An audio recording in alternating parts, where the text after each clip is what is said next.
আগের মতো ইউনিয়ন কাউন্সিলের নেতা হলে চলবে না, এখন কাজের নেতা হতে হবে। কাজে কর্মের মাধ্যমে আপনারা জনগণের নেতা হয়েছেন, নির্বাচিত নেতা। আপনাদেরকে সঠিক নেতৃত্ব দিতে হবে। আপনাদের ইউনিয়নে কোনো জমি খালি পড়ে থাকতে পারবে না। রাস্তার দুই পাশে গাছ লাগাতে হবে। শীতকালে গমের চাষের ব্যবস্থা করতে হবে। শস্য ইত্যাদি উৎপাদন বৃদ্ধি করার ব্যবস্থা করতে হবে। ফলের উৎপাদন বৃদ্ধি করতে হবে। শাক সবজির উৎপাদন বৃদ্ধি করতে হবে। বেশি করে শাক সবজি খেতে হবে। এবং আরেকটা উৎপাদন আমরা হাতে নিয়েছি, তুলা উৎপাদন। এই গত শীত মৌসুমে পরীক্ষামূলকভাবে বাংলাদেশের বিভিন্ন অঞ্চলে আমরা তুলা উৎপাদনের কাজ হাতে নিয়েছিলাম এবং সব জায়গায় সফলতা অর্জন হয়েছে।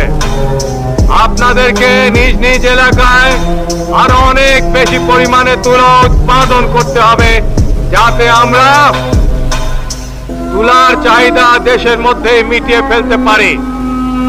এতে সুবিধা আপনাদের হবে যে ঘরে ঘরে গ্রামে গ্রামে আপনারা তাঁত দিতে পারবেন। নিজেদের কাপড়ের চাহিদা নিজেরাই মিটিয়ে ফেলতে পারবেন। বিদেশ থেকে আর আমদানি করতে হবে না।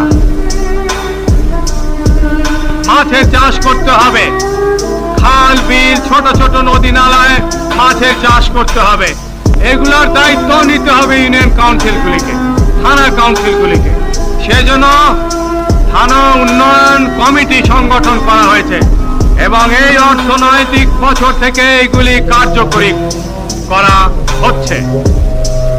একদিকে যেমন সরকারের তরফ থেকে অনুদান দেওয়া হবে এই থানা উন্নয়ন কমিটিগুলিকে, যে কমিটিগুলিকে আপনারাই চালাবেন, নিজেরা চালাবেন, পরিকল্পনা নিজেরা গ্রহণ করবেন।